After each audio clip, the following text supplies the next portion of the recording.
Hey, folks, welcome into this Week 11 High Point Sports breakdown between the Seahawks and Rams. You got myself, Jesse Moore, with SC Romero. How you doing today, SC?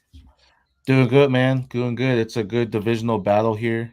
Tell of the tape. One team started off pretty hot and they've gone down. The other team has some struggles, but they're on a good, nice little streak here and they're looking good. So it's just a fun battle in the NFL this week. Yeah, it's going to be a very interesting game, I think, from multiple perspectives. On top of that, McVay and the Rams are always a thorn in the Seahawks side. No matter how good the Seahawks are, they just have Seattle's number. Like it just seems like every time we play them, it's just, and this goes back to the Fisher days, like way back in the day, Mhm. but it's just for some reason LA, it could be a house of horrors for Seattle. So I guess we can hit on the quarterbacks a little bit. How you feeling about Stafford, him coming back, and how that offense is going to look this week up against the Seahawks defense that's been kind of hit or miss?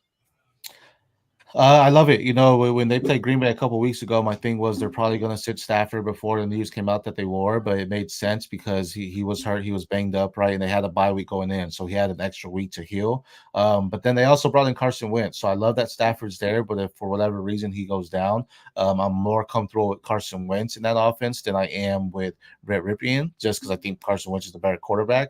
So either way, in this matchup, I think Puka Nacua and Cooper Cup are a start with either quarterback, Matthew Stafford or Carson Wentz. Matthew Stafford should be starting. He's back. He's good. He recovered, which start him up. I love it both. Cooper Cup especially, but it's that dynamic itself will change the offense because with Brett Ripien, they just weren't moving anything. It looked horrible. It looked bad. He's just not a good quarterback, unfortunately. So it's exciting to have your star quarterback back. Say if he gets hurt again and Wentz comes in, how do you think the offense would look differently with Carson Wentz at the helm compared to Matthew Stafford? Um, I think Carson Wentz can, push it down a little bit further. I think he has a little bit more juice with him. Stafford does have it, but we know Stafford's battled through those shoulder injuries and everything, so he's more quick-witted bullets. I feel like so Wentz will definitely allow it more, but we may see less of the running backs because Wentz will maybe move around the pocket a little bit more than Matthew Stafford will. Um, but they'll have to protect him a lot more. Wentz is a little bit more fragile than Stafford. Stafford's like an Iron Man. He's going to take the hits and he's going to continue to play. If it's up to him, he's probably never coming off the field. Where Wentz, he's had some injuries in the past. He's a little bit rusty, so you don't want to necessarily startle him right away. So you're going to have to work on the offensive line to protect him a little bit more there. Yeah, I'm Stafford's one of the toughest SOBs in the league. Like all the injuries he's dealt through in his years of just taking punishment in Detroit and then coming into the Rams, like you just gotta respect that guy no matter what. Even if you don't think he's the best quarterback in the world, the guy is tough. Like he will get on the field no matter what.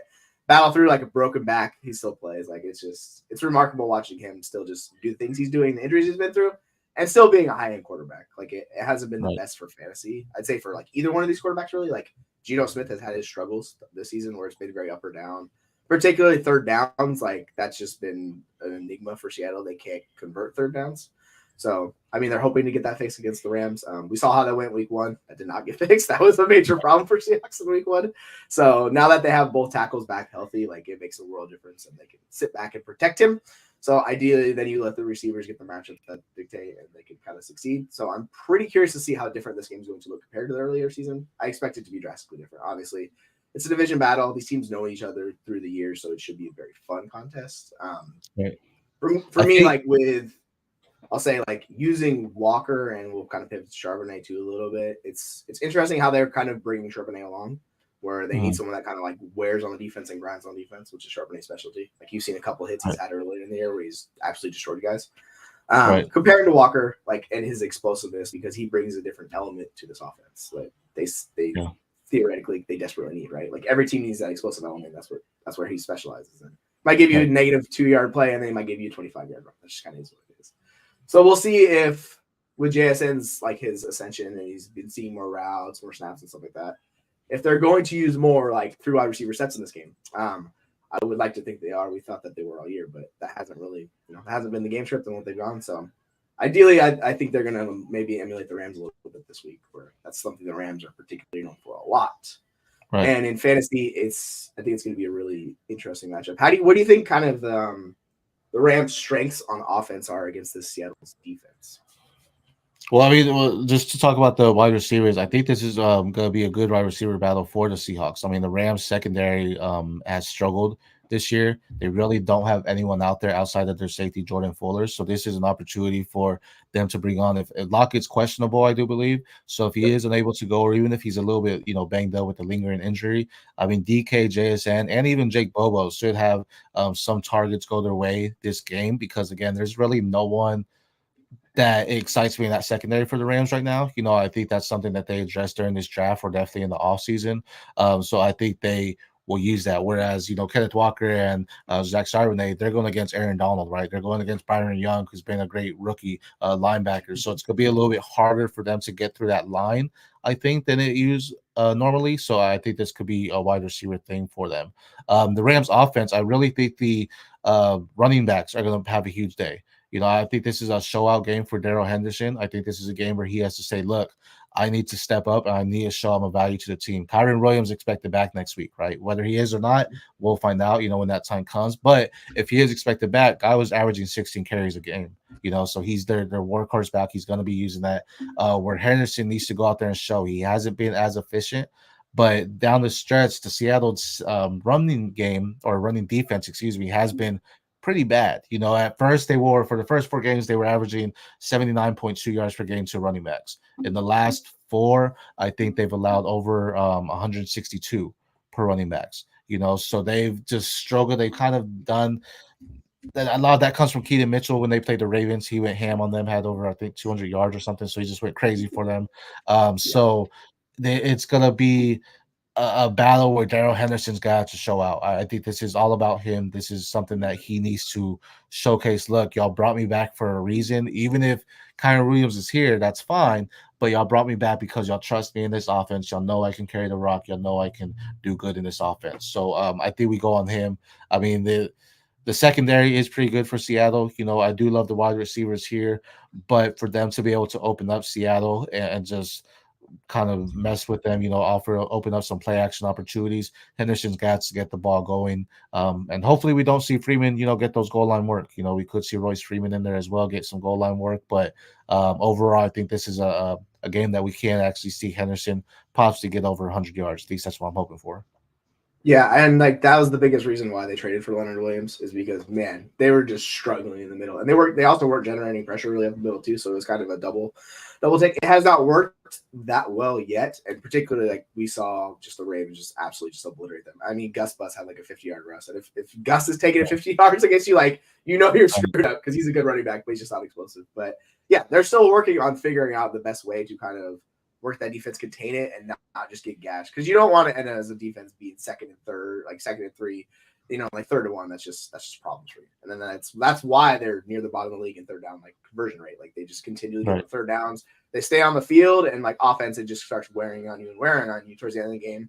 They're gashed, and like they have nothing left. So that's kind of been the biggest issue for them.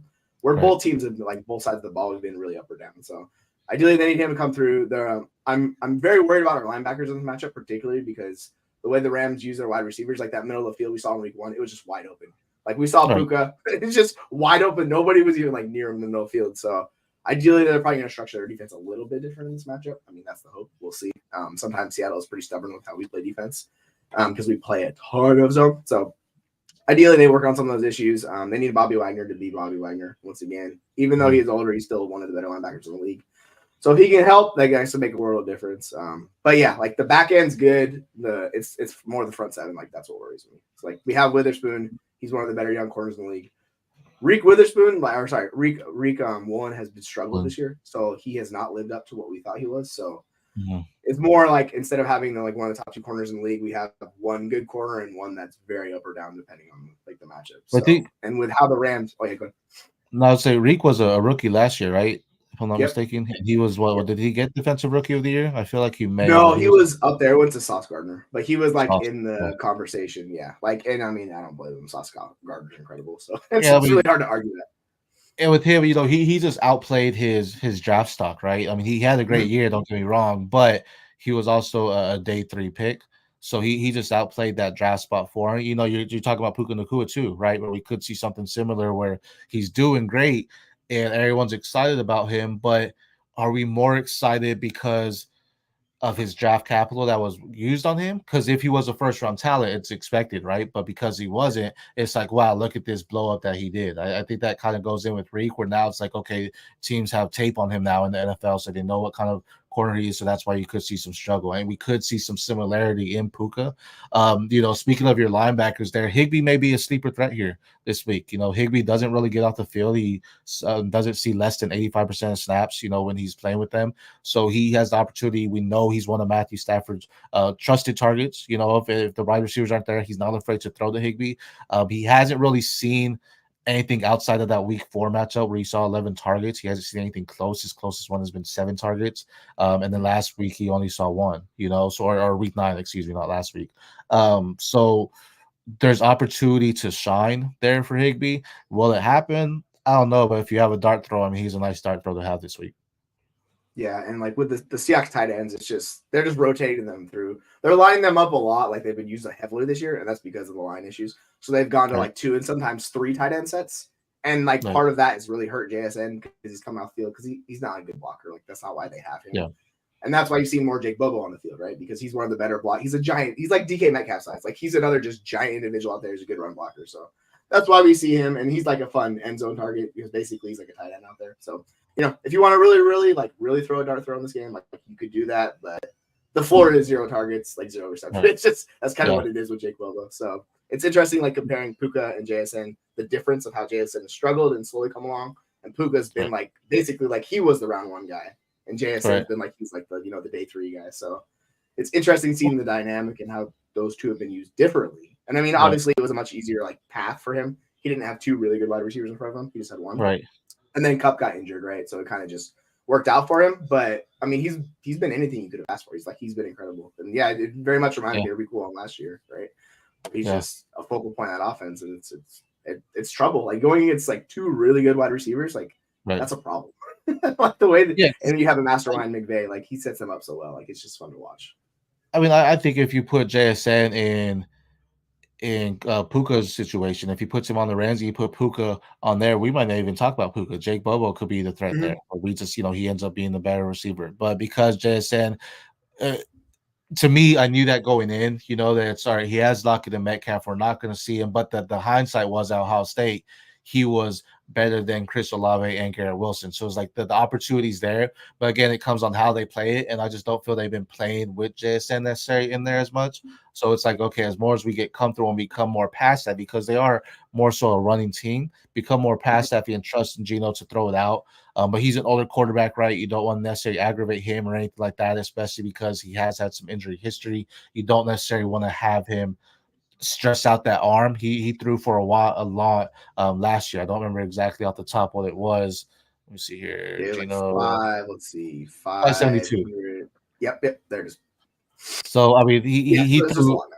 Yeah, just crazy numbers, right? And that was like, okay, we've never seen this side of Geno. But also it's like, okay, let's take it back. He's not necessarily a young gun where we could just say, hey, let's go out there and sling it every year. So take it back a little bit. But I think that there's opportunity for JSN. If anything, part of me would say in fantasy wise, if you can go out there and trade Puka Nacua for JSN plus because of the struggles, I think you have to necessarily do that because I think there's a clear path because of the draft capital they did. So they're more invested into JSN. So you may have it where if Cooper comes back healthy, we may just see Puka come down, or if they go after a running back. I think a lot of that Puka volume came from Matthew Stafford and the way he hyper targets those wide receiver ones for him. Because if you necessarily put him on, let's say, you could say Seattle, let's even say like New England or, something like that, where there's not necessarily a QB1 that's hyper targeting those type of receivers, then his value goes down. He was in the right situation. It looks great. He's a great talent. But I think as a fantasy perspective, you want to sell high rather than hold it off and then be like, damn, now I'm here with him. Yeah, it's interesting because he's a former University of Washington player who transferred to BYU. So like we saw him up close and personal. He just kind of basically got buried with the coaching staff. It didn't work out and like consistent injuries. And this happened to BYU too. He didn't play much. So like it's a very small sample size. So I could see why he went late in the draft. But you see why he's a good wide receiver, the things he did. And then you put him in the perfect situation with someone who McVay, they know how to scheme him up and they're going to give him those targets. Like it's just it's an ideal situation for a rookie wide receiver to come into. And it's like, hey, he's good. Like at this point, you just know you have a good NFL wide receiver. Doesn't mean he's going to be a wide receiver one his entire career, but he's going to be a good Yeah. NFL player. And that's found money. And so like whenever Yeah. you had that, and this goes back to Seattle back in the day, when they had that 2012 draft and like they just took off, like that's what happens when you hit those guys, and it just snowball effect, right? So it sets them up down the road. But yeah, like I'm a big fan of Puka, and like the way they use him, like it's just really fun to watch. So Yeah. having two of the better like wide receivers in that situation, as opposed to Seattle, like we have some good wide receivers, some very good wide receivers, just don't pass as much. We're in a very tough situation where we have like San Francisco, Dallas coming up, and like those are some difficult games, so they're gonna have to pass more. Like they can't just grind it out. Like those teams are too good. So we'll see how this works for JSN moving forward. But I'm excited to watch him, and maybe he can take a little bit more role and grow and become a fancy viable asset. Because at the moment it's really up and down with him. Yeah, agreed. As far as like we can hit on like IDP for a little bit, I guess. Who are some of like the Rams IDP players you would be willing to play in this matchup, or at least like put an eye towards? Byron Young is definitely one of them. When we're talking about, let me pull up his stats real quick. When we're talking about just tackles, I mean, that's typically one of your biggest things when it comes to IDP. So Byron Young is one of those guys where I feel he's going to go out there and get a bunch of them, especially with your team that's looking like they want to run the ball. He's their middle linebacker. He stepped up. He's a rookie, just having a good year. Aaron Donald, maybe someone you can be interested in just simply because he may get to Geno Smith here and there. He's definitely probably going to get something behind the line because, they like to run the ball and he's the one that steps it in there, and does all the run stops for that team. I think last time I looked, he had 40. This was before week 9. He had 40 run stops, and everyone else on the defensive line or the other two guys on the defensive line had 20 together. So he's definitely a force in the middle for you. And then Jordan Fuller, if you need a defensive back, he's a good one too. The hesitation will be, seeing if Seattle actually passes the ball and uses that. Again, I think, the secondary for the Rams is their weakest part. So Seattle could definitely go out there and try to expose them. But at the same time, I don't necessarily know if they do because I know they like their running backs. So Jordan Fuller is my hit or miss. He could have a great game if they try to expose him. He's the only guy I like in that secondary. But if they don't, he's not necessarily someone that's going to be running up to the line or anything to try to get that. I think you're looking more into the front 7 guys there for him. Yeah. What about you for Seattle? For me, I mean, it's obviously Bobby Wagner, and he's like, if you're looking for tackles, like he's the guy. I think I'm looking at stats right now. I think he's got 92 points on the year for your traditional IDP leagues, but he's got 50 solo tackles, 45 assists, like 4 tackles for a loss. Jordan Brooks has actually been pretty similar, but realistically, like they're giving you 10 points a game. It's not great. If you're looking for someone to like that actually from the D-line perspective, it's Boye Mafe.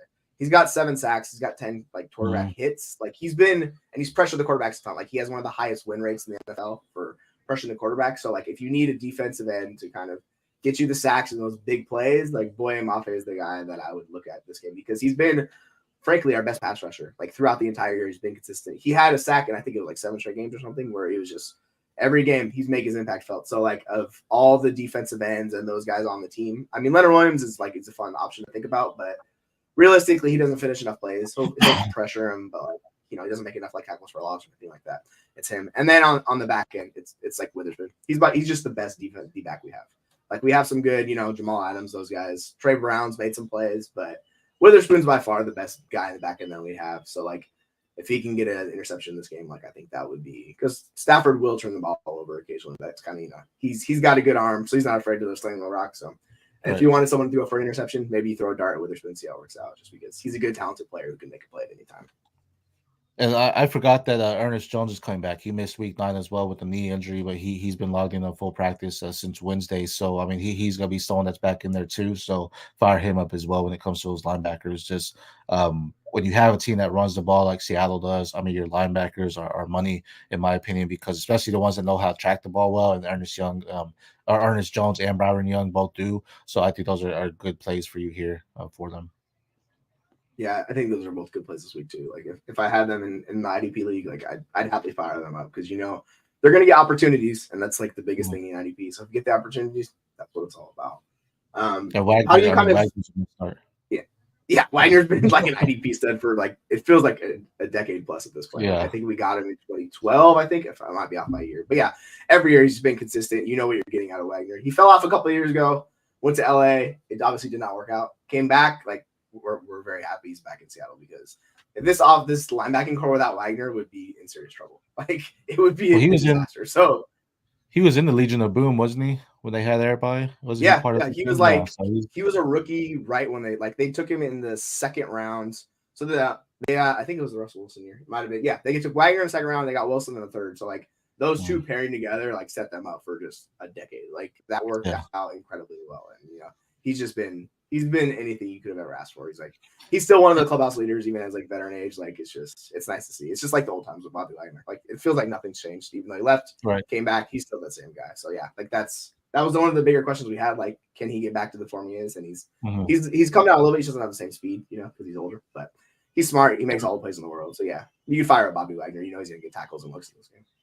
I think you brought up a good point there, just going back into a time machine, where they drafted Russell Wilson and Bobby Wagner. How important are those roles in the quarterback and linebacker? Just have two leaders just step in and just change the way that whole franchise is, right? I mean, it just what they were able to do both offensively and defensively and lead them on both sides of the ball is a game changer, So, I mean, just a note for all teams, if you're looking to replace or go after a franchise quarterback, make sure, you can go after their wide receiver or a running back or something like that, someone protect them. But something big is having the same leader mentality on that defensive side too, if you don't have that already, because I think that, like you just mentioned, just for decades, it changed that whole situation in Seattle for them.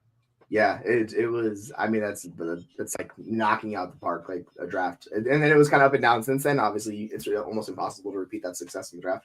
But like the interesting thing about Wagner, he's more of a quiet leader. He's not a very vocal guy. It was like him and Chancellor were the quiet leaders, and then of course it was like Sherman and Earl, who's just these nutcase dudes that were just yapping left and right. But yeah, it's and I could go on this for hours and hours talking about the little guys. But yeah, Wagner, like he's just a good player. Like he'll be in the Hall of Fame one day. Like we're just happy to have him back. It's what it is. How do you think this game's going to like shake out? Do you think the Rams are going to, since they're the home team, do you think they're going to win this game?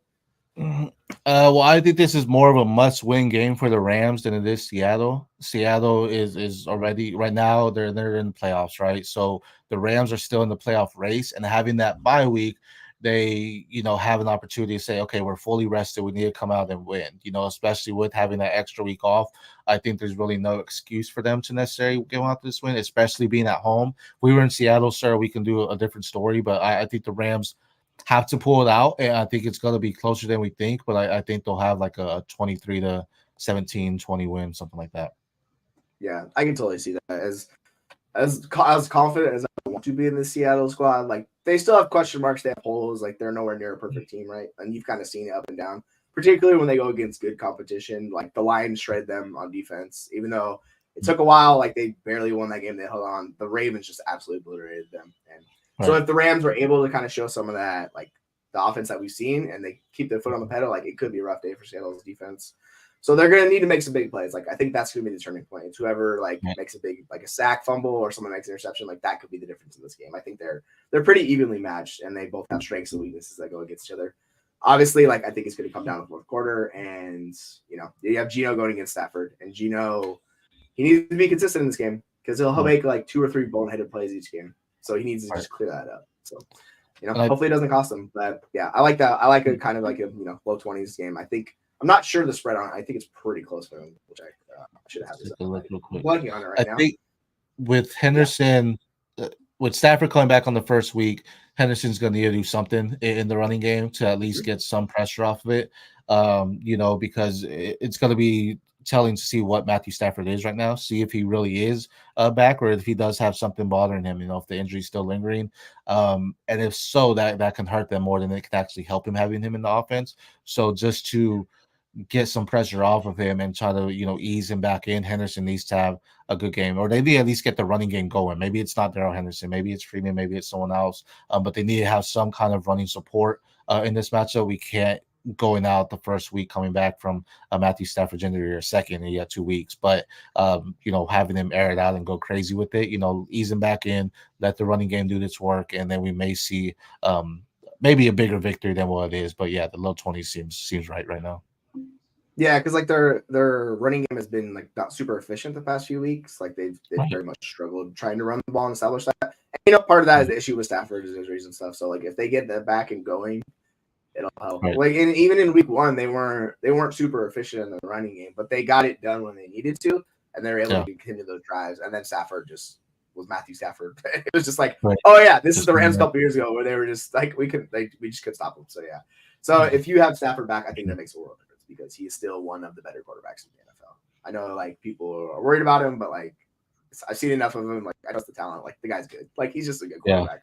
And if a good quarterback's hitting and we don't get him off a spot, like it's trouble. That's what it is. So yeah, he's one of those. If he's healthy, I would say if he's healthy, he can still play another 4 years, as long as he's healthy though. But the thing is, he takes his hits and he battles through them, so he's not going to play another 4 years, I don't think. But if he is healthy and just stops getting hit, yeah, we can see him in the league for another 4. Yeah, I was actually about to ask you about that because yeah, like he's dealt with injuries nonstop. Like there's been like some murmur about him possibly retiring, with that just because he's older. He's already won the Super Bowl, like he's done everything he needs to do. But yeah, I mean, if you get him for the next 4 years, like that's incredible. Like you have the talent, you have the skill players, you got to just keep riding that as long as you have it because as we both know, when you don't have a franchise quarterback, it's a disaster. It's impossible. Like going into last year, this is what the surprise was with Seattle. I thought there was going to be a dumpster fire like Geno Smith or Drew Lock, and thankfully it's not Drew Lock because I don't think he's an NFL quality quarterback. But yeah, Geno, like he did everything and then some. So him repeating some of that success from last year, I think goes a long way in this game. Yeah, it should be. I mean, when it comes down to it, it's a division game. They know each other very well. I think it's going to be a fun matchup, like however it goes down. If the Seahawks win or if the Rams come out on top of this one. Luckily, this is a deep quarterback class. So if there are rumors about Stafford retiring or that he's saying, "Hey, I'll play one more year," go out there and get a quarterback. He can probably be a great mentor. He's been around the league. He knows a system. He has a great IQ. So go get one of these quarterbacks that are coming out, not in the first round, maybe in your second or third round, because there's still some talent there.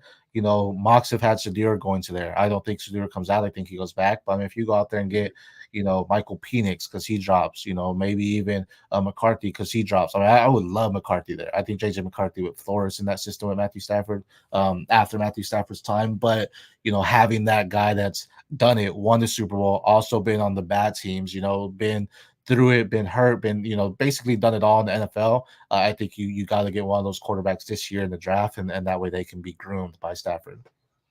Yeah, I think if Penix goes there, I am going to worry about him because they're going to need to shore up that line because he can't get off the spot. Like his mobility and his athleticism are nowhere near what it was when he's coming out of Indiana. So like like his completions, like almost 90% of them are basically like the first or second read. Like he's not moving off his spot; he's hitting those. So whoever drafts Penix next year, like they need a good offensive line. Like they got to protect him because it could just be a disaster for him. But yeah, like I think that's if they do end up going with a replacement, it'll be fascinating to see how the offense looks without Matthew Stafford, right? And you transition to a new quarterback and do that. Kind of what Seattle was doing last year. I mean, obviously Geno Smith was like an 8-year veteran at that point, but he hadn't shown anything. So it was basically for us, like we're getting a rookie or second-year quarterback and seeing how this goes. And, sometimes it works, sometimes it doesn't. As we see with certain teams, like even, Carolina, they're struggling with Bryce Young at the moment. So yeah. And with Seattle, like we have an out if we ever wanted to get out of Geno Smith, like it's $17 million in dead cap after the season. Yeah. So if they wanted to move on, they totally could. I just don't know with like where the draft pick's going to be, who's going to be available, and if they're willing to take that because there's other spots they can spend on, right? So it's going to be fascinating, like offseason for both these teams. I think, like the quarterback situation in general is going to change up everything. For Geno, he hasn't necessarily. I mean, he got his extension right. He hasn't done anything this season to say, "Okay, we're done with you," But he hasn't necessarily done anything to say, "Okay, the extension was worth it," either.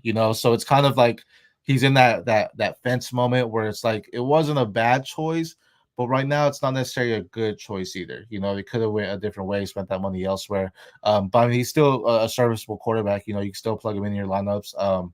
But yeah, I mean, same situation where I think if you can get that opportunity to get one of these quarterbacks in this draft, I think you have to take it. If even if it's like say Michael Penix, say if it's Jaden Daniels, you have to take it because this class is right now drastically more talented than what the 25 QB class is looking like. So, if you don't take him this year, then you're possibly stuck with him again next year. And then you have to wait again for that 26 class, right? So, I think if you can get it, it's just not that they'll start Geno's still good, but I mean, I think if you need him, there's about like 12 quarterbacks, I think, right now in the draft that I take over Drew Lock, just off the top. There might be more, but just off the top, I take them over Drew Lock. So Drew Lock he's just not good. Like I know people were like excited for him last year, and I was like, dude, I don't know what you watched on tape, but it was rough. And so and like immediately like Drew Lock shows up, and they're like, oh yeah, Geno Smith's running with the ones. I'm like, okay, that's all I need to know. Like we've heard enough. Like we're good on this. Right. So yeah, it'll be if they do like get that ability to move on like an upgrade quarterback, they absolutely should take that. I just don't know if it's going to present that to themselves because it's gonna Right. like particularly if they're moving up in the draft significantly, that's gonna cost a lot. And we saw how it Yeah. works out. Like we're still horrified from the Jamal Adams trade and that like disaster of a trade. Right. Obviously, you know, we had the Russell Wilson trade. That one worked out pretty well. It set us up. It Right. helped this rebuild, extend it, move a lot faster. So it can go both ways. But you know, I think we're okay with Geno. I know it's kind of been up and down, but it's getting to that point. Like, do we think we can win a Super Bowl with Geno Smith? And I don't know if that's a realistic possibility. I think that's the more of the hard part. Like Stafford, he can take it up to a different level. Like, I don't Right. know if Geno can go there. So like that's kind of what we're debating here in Seattle. Like the roster's pretty good. It's just we're waiting on to see if Geno Smith's that guy. If not, then you move on. You know, and you try to find that other guy. Yeah. So it'll be an interesting few years for sure, particularly with the 25 class looking not so great for quarterbacks. Right. Because their receivers look good, but y'all don't need any receivers. Y'all have good receivers right now. So No, yeah, like we're set up, and like yeah. Lockett though. So the interesting, Lockett started to fall off. Like he's starting to regress a little bit more. Like the last 3 years, his numbers have kind of gone down and gone down. So JSN, like by next year, should kind of like pass him on total. And he should be at least Right. the number 2.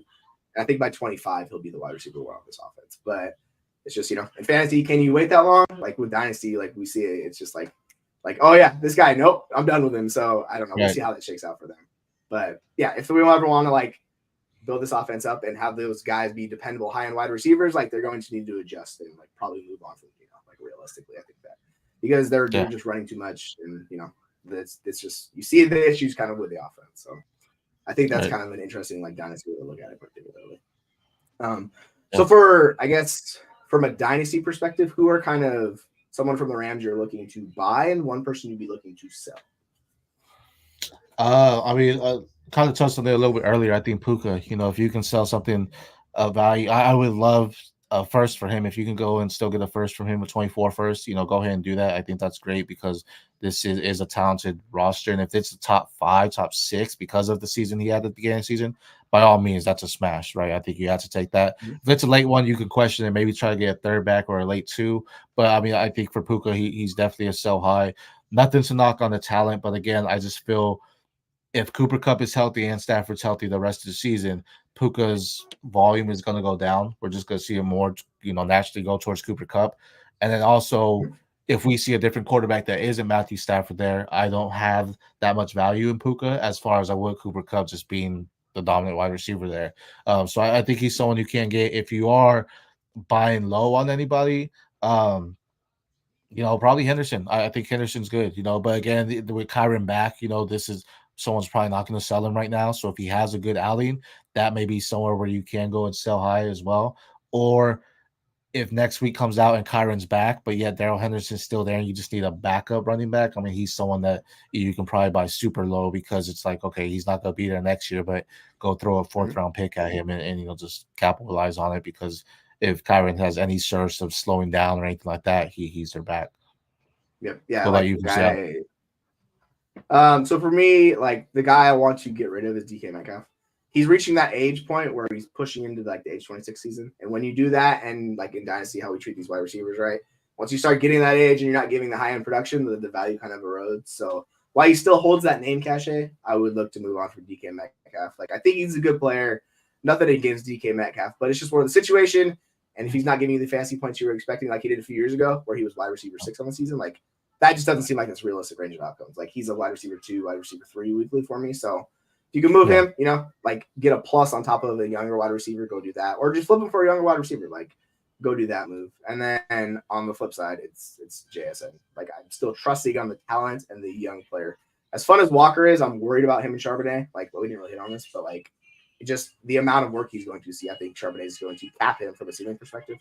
So JSN's the one I'd be willing to, you know, like I know his value's down the tank. Like late one, if I can get him for late one smash, like I'll do that all day. And then I'll just roll with JSN for the next 5 years, right?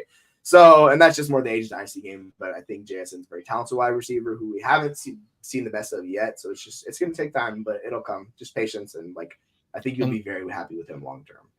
I think he's still 21 too, right? So he's still young. So I mean, yeah, that's always good when you can cash in on that. Yeah, absolutely. So, like you get it for the next, 5-6 years minimum. You just roll with it. Now, if you had, let's say, Puka Nacua, I would trade Puka for JSN, but because Puka's had a better season so far, I would ask for a little bit more. Would you trade JSN for Puka if you're competing? Let's say if you're competing, would you do that, or would you do it for something different? So like in my dynasty rankings, I have Puka ahead of JSN. So like realistically, if I'd flip those, I'd flip them like no problem. I just think it's a much easier path for Puka to like be the guy. And obviously there's risk with the Stafford situation, but on the same side, like we have Geno, there's some risk there too. So I'll just trust I'll get the contending piece and go and get that production, and I'll live with it. Right. And I know not everyone's wanting to do that without the draft capital. Like they're miles apart in draft capital, but like I'm fine making that swap. And I think that's realistically a pretty easy swap you could do. In certain leagues, like in some of my like analyst leagues, people freaking love Puka. They're like, he's top 5 wide receiver. And then in my home league, guys are like, I don't even want Puka. And I'm like, okay, like it's a massive range of difference, right? So it's all league dependent, but yeah, I think that's an interesting like pivot point to go off of those two, right? Or you could do that, or and I think like Stafford's a good one too because he's old. People don't like him, but if you need a quarterback, like what I'm saying, like any possible 4 years you're talking about, like I would love that on my team. Would you rather have Stafford or Geno rest of the season? Stafford. I trust that offense more. Like the last week, I think that's the high point of Geno season that we saw. Like that Washington defense is boring, and it took Seattle. It was 9-9 at half. Like it was not good. It took them a while to get going. I just think it's just he's not enough pass attempts. He's too inconsistent. So it's really up or down. Like he's going to be like a mid-range QB2 for me most weeks. And Stafford, I think he can give you a higher ceiling, particularly like we'll see. Like they have the ideal game trip coming up for Geno to just kind of pop off, but like what I've seen this year, I'm just not 100% confident in it. And he's not really young. He's not old, but he's in that in-between ground, kind of like Dak Prescott, right? Because he's pushing like age 30. So it's like, is he old? No. Is he young? No. It's like, you don't have the value. So yeah, if I was contending, I'll just take Stafford and I'll just ride however short that window is and go with that. Would you make that move or would you just keep Stafford? I would keep Stafford. I mean, I think it's just more so because your offense is going to run through Stafford. For the Rams, where the offense isn't necessarily running through Geno, it's running through the running backs. So for that reason, I think you may get more upside in Stafford, just reaching with his receivers. As long as Cooper Kupp's healthy, I mean, that's always a great and a plus. And then now he has Puka Nacua, who's looked great, right? So now he has 2 good receivers, which is something he had Robert Woods, and stuff like that. And we saw the success he had when he had 2 of those type receivers. So this is something where it can be something similar down the stretch. As long as he is healthy, I think he's good. Now, if you're afraid of the injury, I'm not mad about going out there and trade for Geno, because if you think, oh, well, he may get banged up or something again, then sure, go do it. But because of Seattle being more running back dependent, I guess you can say, with Kenneth Walker and Charbonnet, I think you can trade Geno, and I would do the same thing. Yeah, it's been interesting. Like for Stafford, I think like he hasn't hit the actual points perspective of it, but like he's looked better. Like I was watching the 2 quarterbacks play. I think he's played at a much better level than Geno Smith. But the fancy points, you're like, oh, he hasn't really been that good. But that's just lack of touchdowns, and that was Kyron Williams getting all the touchdowns the season. I think is more. I would say if Kyron came back in next week and he just has an explosion game, just goes off, I would go try to sell him. I think, you sell him at the high, just be like, look, try to find a contender that needs him, go out there and be like, look, I'll trade you this. You're probably not getting a first out of him unless he goes for like 200 yards or something crazy. But even then, I would go out there and try to get a couple chews for him or a low end back that's not necessarily producing. Yeah, if you don't need the points on a contender, you should absolutely just get out from him. Because day 3 guy, like they're just not secure. So in the Rams, they find a running back next year, that comes in, they're going to give him an opportunity. If that happens, it could be done for him. So yeah, 100% with you on that. I would get out from him on a contender. Yeah, I'll go throw a second at him, see what works out. If it sticks, cool. If not, then it is what it is. But is there anything else you want to hit on for this breakdown? No, man. I think that was a good breakdown. I think we covered all grounds, and hopefully our teams and our players show out. Should be a good divisional game, and may the best team win. Absolutely. So yeah, this is our Week 11 High Point Sports breakdown between the Seahawks and Rams. I'm Jesse Muller, aka JMuller5. That is SC Romero. You can find him on Twitter at the PPR Show. And yeah, take care, folks. We'll talk to you next week.